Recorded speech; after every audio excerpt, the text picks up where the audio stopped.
Hello, beautiful people. Welcome back. Emily Alcina here. And today I wanted to talk to you about something that affects most of us, including myself. This is stress and anxiety. So I want you to imagine that you are in bed you're kind of in that drowsy state. You're about to fall asleep and all of a sudden you hear something in your home and you're alone and all of a sudden you are right away, trying to listen and trying to assess what's going on. So let's say you don't hear anything else and you decide, I'm going to go down to check, and you realize one of your paintings was taken down by your cat, right? It happens. So all of a sudden, right, you start coming down. So what happens in those moments is that your adrenaline and cortisol, which are chemicals in your body, they get pumped up right away as soon as you hear the noise and you conclude that that's a potential threat. This is a very natural process that is meant to keep us safe. As soon as you go and there is not threat, as soon as you can conclude that there is not a threat, then everything starts coming down. So within minutes of these events happening, all of a sudden, cortisol levels and adrenaline starts kind of coming down. Okay, but what happens when the threat is something that we are creating in our head?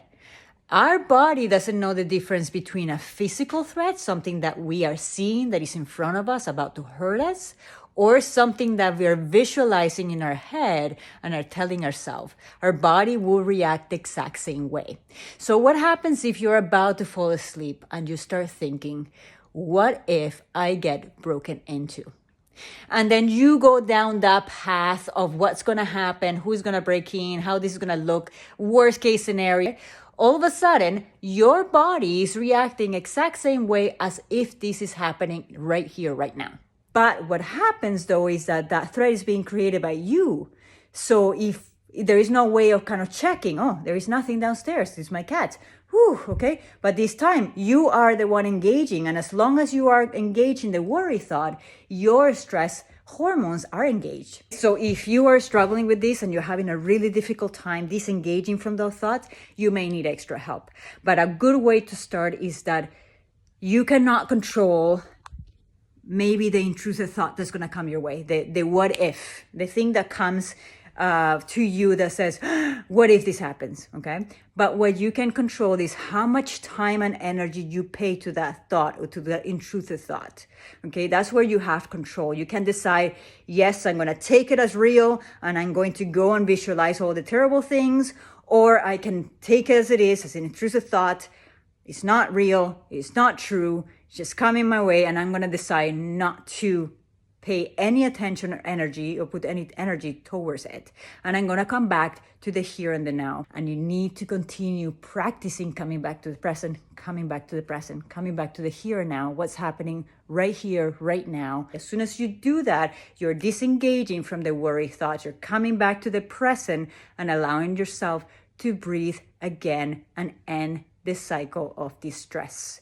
When we are ending the cycle of distress, remember, we allow ourselves and our bodies to calm down, to recover, and to go through their natural process of recovery and healing. This is very important. Nowadays, it's unbelievable the amount of people who struggle with anxiety, which is an ongoing, obsessive thinking about the future in a very negative form. What if the worst wild scenario happens?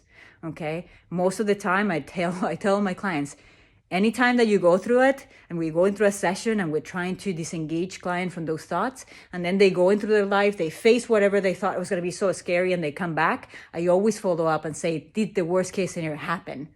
And I haven't got one client who had shared with me that the worst case scenario happened. It doesn't. It never does. Okay. So I want you to pay attention to that, because that gives you proof, an ongoing proof that those thoughts, those anxious thoughts, are just that. Anxious thoughts. They are not real. Therefore, they do not deserve our attention and energy and all our body activation. Save those for a real threat. And hopefully you don't have to go through those. But for now, I hope that this is helpful. If you are following me, thank you. If you're not and you want to follow me and just to get more of these videos, please do give it a thumbs up, follow me, and until the next time.